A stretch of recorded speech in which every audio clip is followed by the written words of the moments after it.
Cactus League play kicks off later this week, but before the M's take the field, let's open up the mailbag and answer some of your questions. Colby, hit it.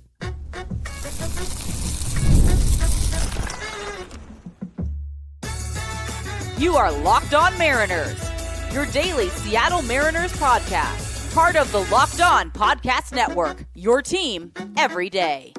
Ahoy, sailors. It is Monday, February 17th, 2025. This is Tidy Gonzalez and Colby Patnode, who did the Ahoy Sailors thing with me today. How about that? For the Locked On Mariners podcast, part of the Locked On Podcast Network, your team every day. We'll be opening up the mailbag like we do here every Monday and answer some of your Mariners questions. But before we do that, quick shout out to our title sponsor today, FanDuel. Right now, new FanDuel customers can get $150 in bonus bets if your first $5 bet wins. Download the app or head to FanDuel.com to get started. And as always, if you want to hear from me and Colby even more and help support the show, check out our Patreon. All you have to do to check that out is click the link in the description of this episode. So let's get into the first question here. Comes from Rayleigh Fan. It's actually more of a prop rather than a question. Rank these by likeliest to happen. Julio wins MVP. One of the starting pitchers wins Cy Young. The Mariners get a wild card berth. The Mariners win the division. Or Mitch Garver and Jorge Polanco accumulate at least one WAR each. One of those, not really like the others, but whatever. We'll roll with it. Sure. If you're just listening, the actual prop is that our 5 starting pitchers win the Cy Young. So, Sure. All that 5 one's probably not going to happen, I would say. It's never happened in history, so. Dare to dream. Sure, I guess. But yeah, I'm not feeling too good about that Polanco-Garver bet. Even though it's the lowest bar to clear, it's probably the one I have the least amount of confidence in. I don't know, man. They have to both get there, and obviously defense is going to hurt Polanco. It seems highly unlikely he's just going to be even mediocre at third base. It seems like bad to very bad is like the ceiling there, but we'll see. And then for Garver, how much playing time is he going to get? WAR is a cumulative stat. And if he's only going to be the backup catcher and he's not going to DH much, then he's not going to have a shot to get to one WAR because he's just not going to get enough plate appearances. And then also his defense behind the plate is below average, I think we would say. Not bad, but below average. So, I don't think either of these guys even got close last year to one WAR. Polanco is coming off of an injury, coming off of an altered offseason, and now he's playing a new position. And Garver, if he's just even if he's just the DH, he's got to be a lot closer to what he was in 2023 than what he was in 2024 to get to one win. Because DHs have a hard time accumulating WAR.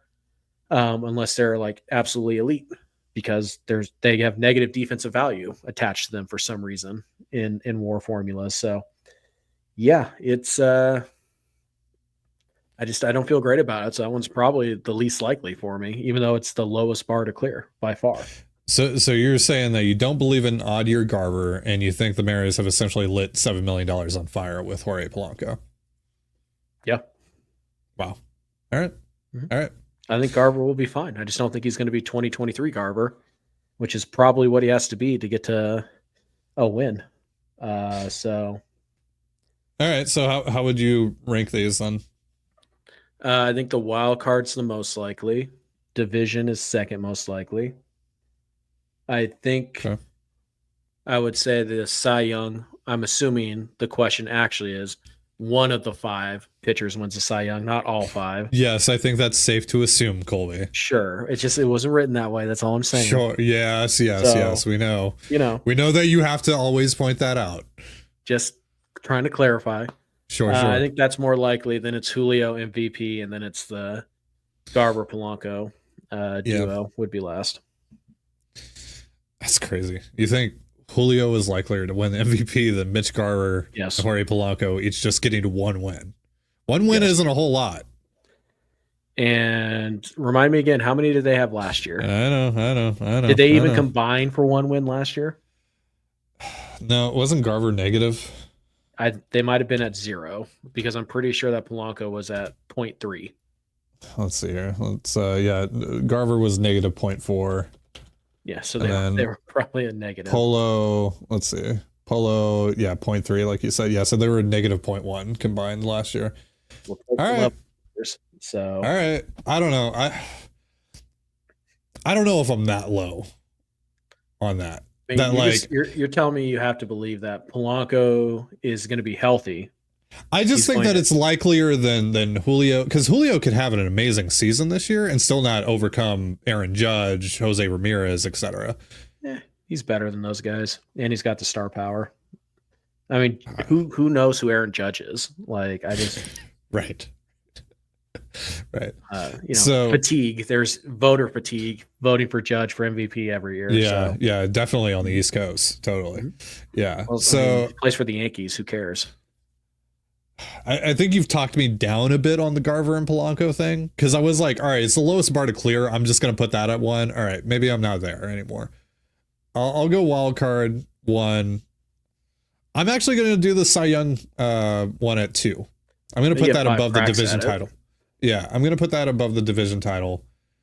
Do I think a division title is likelier than Garver or Polanco? I feel like if Garver, or if you're going to win the division, that means that Polanco and Garver were worth at least a win each. Or you had an MVP season. It's true. Or both. All right, I'll do division title 3. I'll do the Garver Polanco thing 4, and then the Julio MVP 5.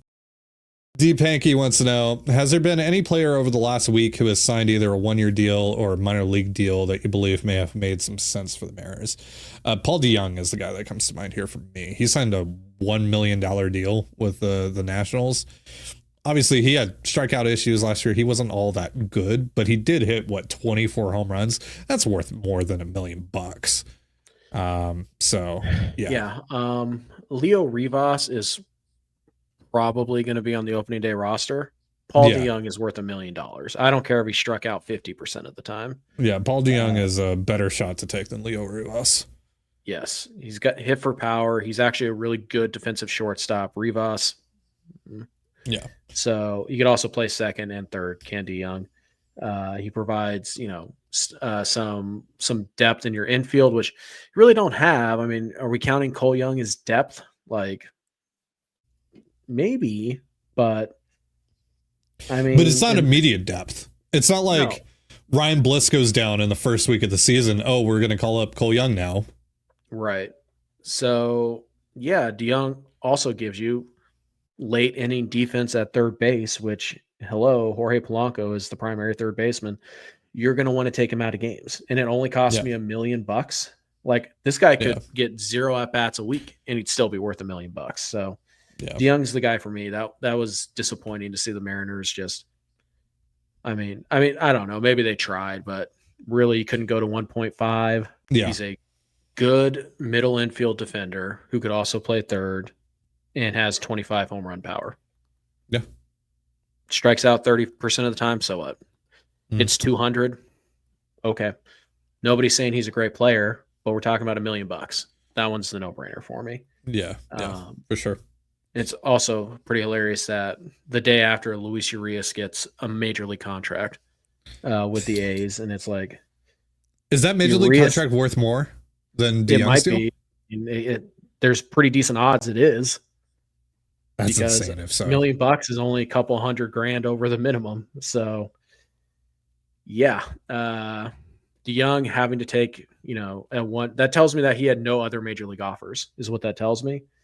And if the Mariners really think that Leo Rivas is better than DeYoung, I seriously question. By the way, $230,000 better. Yeah. Mm-hmm. Or it's like we're talking about literal pennies here. You could save that money by just having an open spot on the 40-man for half a year, which teams do all the time. So, it's I don't get it. I don't get why you wouldn't be interested. And again, maybe they were, and DeYoung just didn't want to come here for obvious reasons. But It seems unlikely that was the case. It seems like they just weren't interested at all, and I'm just scratching my head at that one.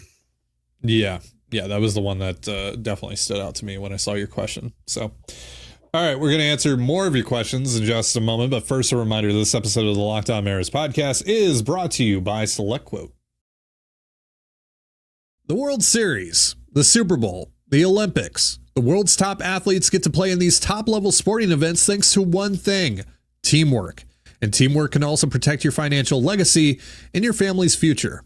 SelectQuote's licensed insurance agents are the perfect teammates when shopping for customized, affordable life insurance. They can find you the right policy to keep your financial legacy safely in your family's end zone. SelectQuote is one of America's leading insurance brokers with nearly 40 years of experience, helping over 2 million customers find over $700 billion in coverage since 1985. Other life insurance brokers offer impersonal, one-size-fits-all policies that may cost you more and cover you less, while SelectQuote's licensed insurance agents work for you to tailor a life insurance policy for your individual needs in as little as 15 minutes. SelectQuote. They shop, you save. Get the right life insurance for you for less at selectquote.com/lockedon. Go to selectquote.com/LOCKEDON today to get started. That's selectquote.com/lockedon. And you're listening to the Locked On Mariners podcast. It is Mailbag Monday. Let's hop back into your questions here. We got one from Mark. Who is the one prospect you guys think can make it to Seattle this year that no one is talking about? It's prospect week here on the show. We're going to be re-ranking the Mariners farm system top 30 starting tomorrow. We'll have 30 through 21 for you tomorrow. So this is a relevant question here, and we'll probably get into this question a little bit on some of these guys as we talk about them over the next few days. So I don't want to spend too much time on the guys that are actually going to make the list. I'll throw out a weird one here for you. Victor Labrada. He's not going to hit, but he's a good athlete. Speed, base running value. I don't know. He might be a guy that comes up for like a week. Just a random weird call up.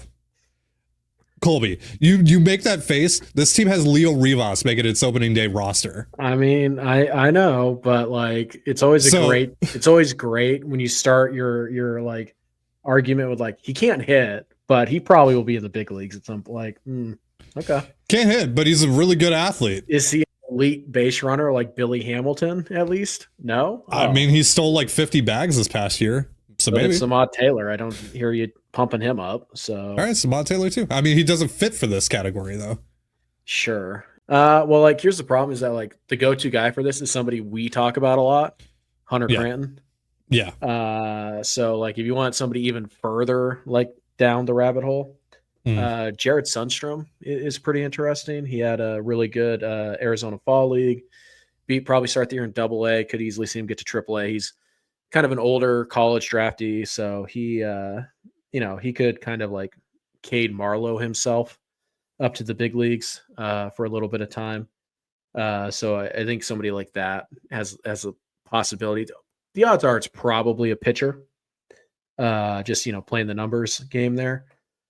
But the problem with that is that like Logan Evans and Hunter Cranton and Brandon Garcia, like we talk about these guys all the time. So if we're talking about somebody who's like truly off the beaten path, I'll go Sundstrom. But the actual answer to this question is Hunter Cranton. It's just we talk about him all the time. I don't hear many other people talk about him. But, Spencer Packard maybe as like another just weird like 1 week call up.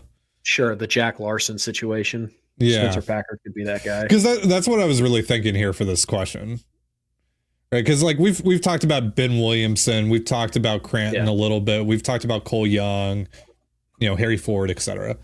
So yeah, I don't know. Labrada was someone that I heard about a lot in last offseason. I haven't really heard anything about him this offseason.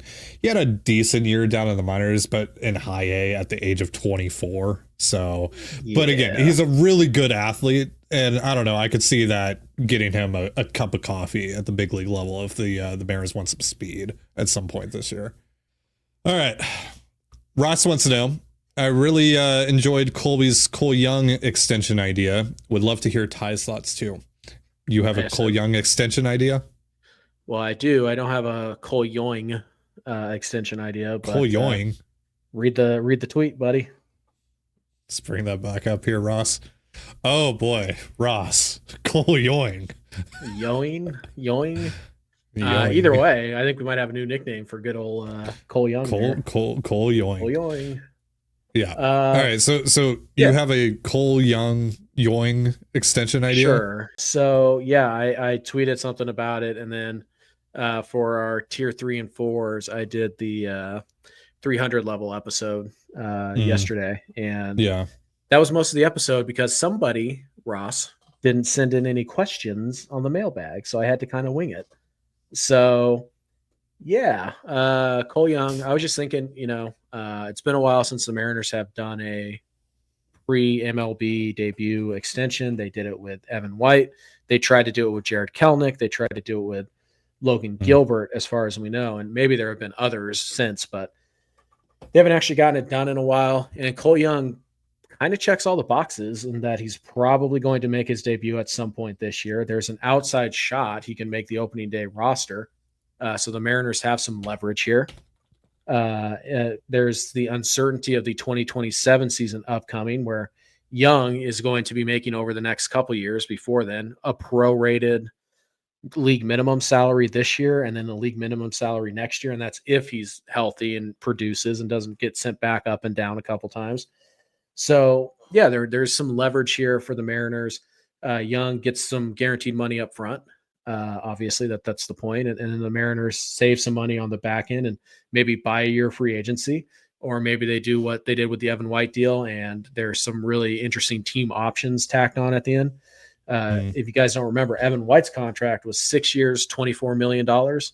And then there was 3 team options that I believe totaled about $34 million, give or take. So had Evan White worked out and he maxed out the contract and the Mariners maxed out the contract, the total would have been 9 years at about $58 million, $60 million, somewhere in that range. So yeah, Cole Young is 21 years old. So even if he took that exact same deal, he would still enter free agency after his age 30 season. And yeah, he's 21, not 23, 24, like White was when he signed his extension. So this is something the Mariners have liked to try to do in the past. And I just thought it was, this is kind of their first opportunity in a long time to get something like this done. Because over the last few years, they've drafted a bunch of prep guys. You don't typically give pre-MLB extensions to 19-year-olds. Right. And you typically don't do it to 21-year-olds. It's just that Young is going to be 21 and starting the year in AAA. So there's a pretty high floor there. It's a very low risk move for the Mariners.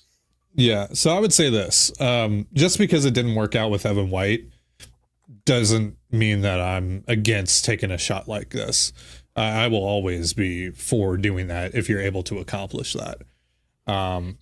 So if it's simply just buying out the RBers and just setting that number right away, or also tacking on options at the end of it, or buying out a free agency year or two, absolutely for that. I'm absolutely for taking that very small risk, especially when it comes to an up middle player. I'm willing to take this shot. The age difference, like you mentioned, there's no downside to me for when it comes to this from the Mariners point of view. It's just, does Young want to do this? Yeah, that's always the question, but the answer is always, we don't know until we ask. All right, we are going to answer more of your questions here in just a moment, but first, a reminder, this episode of the Locked On Mariners podcast is once again brought to you by FanDuel. When the game tips off, the NBA action is just getting started, and there's no better place to get in on it than FanDuel, America's #1 sportsbook. With FanDuel, you can place live bets throughout the game. So even if you miss the opening tip-off or want to bet on a fourth quarter comeback, you can stay in the action. And if you're looking for a bigger payout, you can even combine your live bets into a same-game parlay. I love using FanDuel's live betting feature because it keeps every moment of the game exciting. Whether I'm backing my team for a late-game rally or picking a player to hit a clutch 3, I never feel like I missed my chance. Plus, the app is super easy to use, and when you win, you get paid instantly. Right now, new FanDuel customers can get $150 in bonus bets if your first $5 bet wins. Just visit FanDuel.com to join today. That's FanDuel.com for your shot at $150 in bonus bets. Make every moment more with FanDuel, the official sports betting partner of the NBA. And you're listening to the Locked On Mariners podcast. Got a few more questions to go over here before we get out of here, and we head on into officially Prospect Week starting tomorrow. Prospects 30 through 21 coming your way on tomorrow's show. Brandon wants to know, with Haniger and Garver's money coming off the books next year, do you think there's any chance the M's try and reroute that money for a stud like Vlad Jr. next winter? Or does that money just hopefully extend Logan, Kirby, and Cal? Seems like we don't have a long-term solution at first base. That money is just going to cover the increases in arbitration for guys like Kirby, Logan, and Cal. Yeah, I mean, if you're extending them, which would mean that you're buying out their remaining ARB years, yeah, that could go to that, like you said. But in terms of like going out and adding someone on the outside, that would require the Mariners being willing to spend more money than they have recently. So, yeah. Yeah, we're not even counting Randy Arozarena as another guy who's going to have a pretty serious. Those two guys' salaries probably won't even cover the raises. No, that you're going to have to give. It's going to cover a portion. Yeah, a good portion of it, sure, but probably not all of it. And yeah, the ownership's just going to have to spend more money. It's that simple. As for first baseman of the future, most teams don't have one of those because it's typically a position where there's a lot of options available to you every winter and at the deadline. It's not a particularly difficult position to unless you have like a real difference maker there. You're typically rotating those guys every 2, 3, 4 years. I mean, yeah, there's always Justin Turners and Carlos Santanas, and like there's always guys like that every winter who hit free agency and all of that. So I wouldn't worry about not having a long-term first baseman. Most teams don't. It's not a priority. You're worried about shortstop and second and center and third. And sometimes guys that are on your roster already end up converting to the position, etc. So J-Rod Show Junkie 44 wants to know, why is no one talking about Fujinami? I know his stats are trash, but the dude has next level stuff, and the M's have a proven track record turning bottom barrel relievers into high leverage guys. Is the signing just under everyone's radar, or is he viewed as a lost cause? We talked about Fujinami a little bit at length last week. What was it, on Wednesday last week? Guy just doesn't throw enough strikes. And this is probably, from my perspective, I mean, like another team might take a shot on him next year or later this year, whatever, whenever he's out of the Mariners organization. If that happens, hopefully it's not. Hopefully they do hit on him. But, if any team is going to get him to throw strikes and really tap into his potential, it's probably the Mariners at this point with the reputation that they built for themselves. So if they can't do it, I kind of feel like no one can.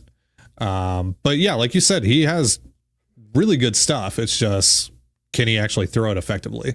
It's the major question. Yeah. Best stuff in the world doesn't help if you have a 7 base on ball per 9. People aren't talking about him, although I feel like he's the most talked about arm in the pile, at least what I see on social media. And the guys we talk about here, we talk about him all the time in that regard.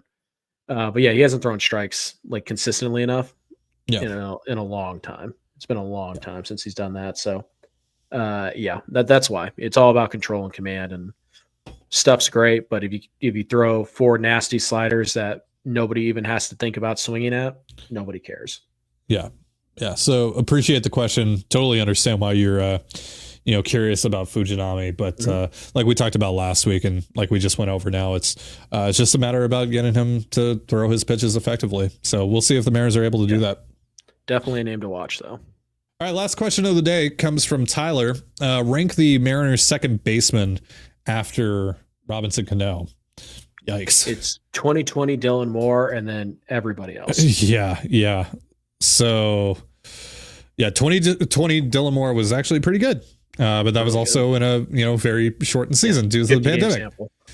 So 2019 was D Gordon and Shed Long. 2021 was like a hodgepodge of guys, and it was really bad. Abraham Toro was the best guy out of that group once they traded for him. But Demo was really bad that year. Shed Long was really bad that year. 2022, Adam Frazier. 2023, Colton Wong.